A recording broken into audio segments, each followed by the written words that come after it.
Hello, East Feller friends. Now that you know some ways to describe the cold weather, let's talk about some cold idioms, or idioms related to the cold. We have a lot of idioms, as you can see, so we will break it into two parts. We'll start over here today. First, we have catch one's death. When you go outside and it's very cold, you can get sick.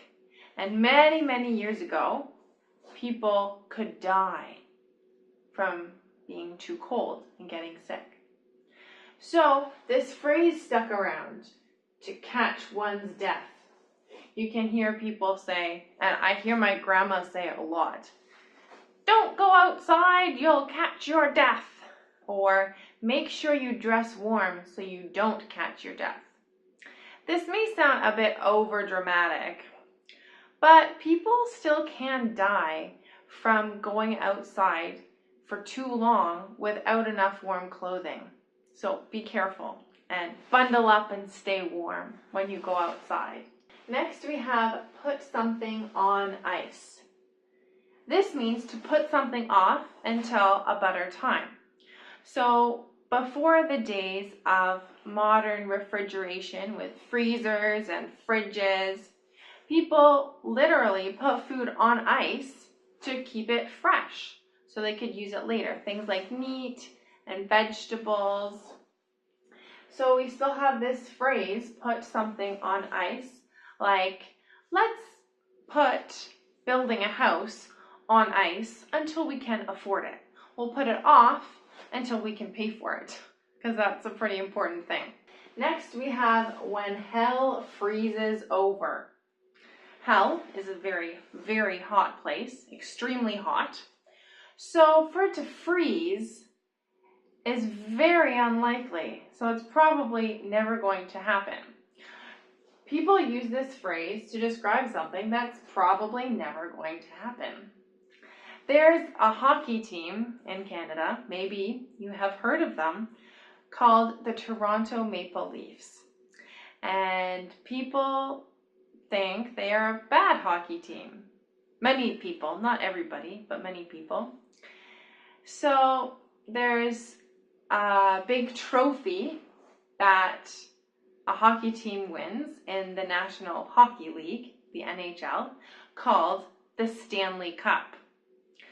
So people say the Toronto Maple Leafs will win the Stanley Cup when hell freezes over.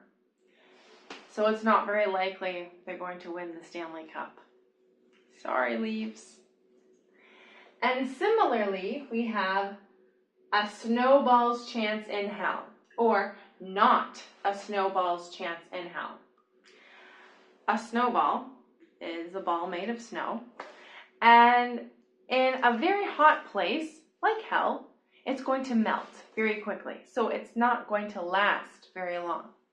So if something has a snowball's chance in hell, it also means it's very unlikely to happen.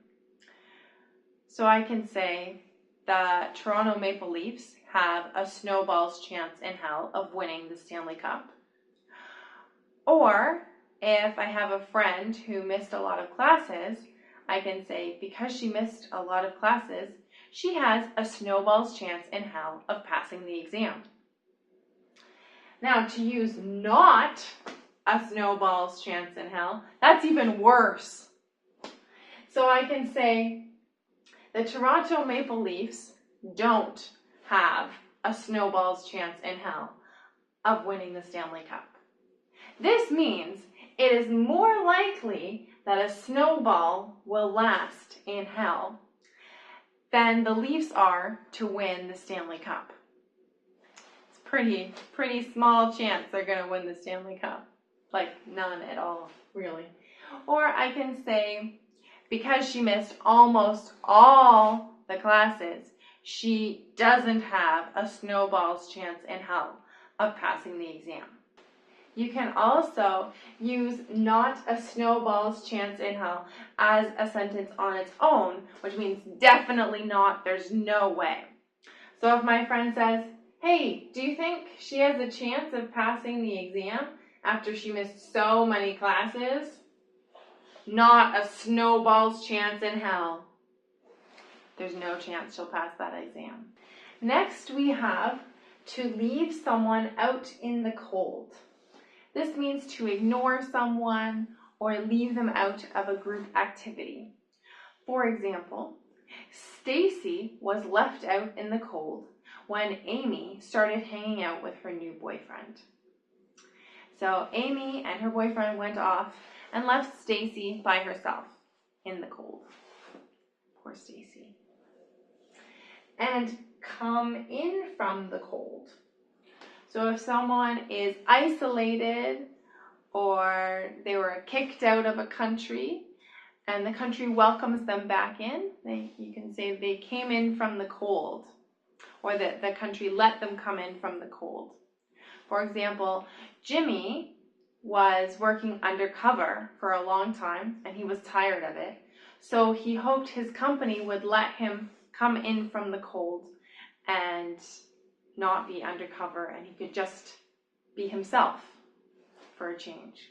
There you have part 1 of the cold idioms. Which one was your favorite so far, and how can you use it? Stay tuned for next week where we'll talk about these idioms. Remember, sharing is caring. Until next time.